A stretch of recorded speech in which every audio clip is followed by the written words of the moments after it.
Hello বন্ধুরা, দেখতেই পাচ্ছ আমাদের কালার ফাইনাল কোট চলছে। কেমন লাগছে কমেন্টে বলবেন। কালারটা হালকা কালারের মধ্যে কম্বিনেশন আছে।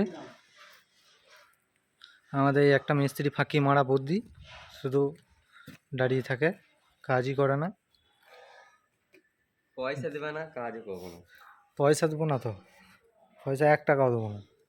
এই 12 বস্তা পট্টি 28টা মিস্ত্রি হিসাব করে লাও, এরকম কাজ করি আমরা। আজকে ওই দিবাগতাকে নিয়ে যাবে, বিচার করবে বলি। তো দেখতেই পাচ্ছ কালারটা।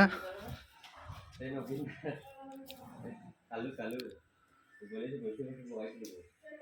এবার শুধু গ্রিলগুলো বাকি আছে বাইরের দিকে, তাহলেই কমপ্লিট। একবারে বডি বিটের কালার একবারেই করে নামিয়ে দিচ্ছি।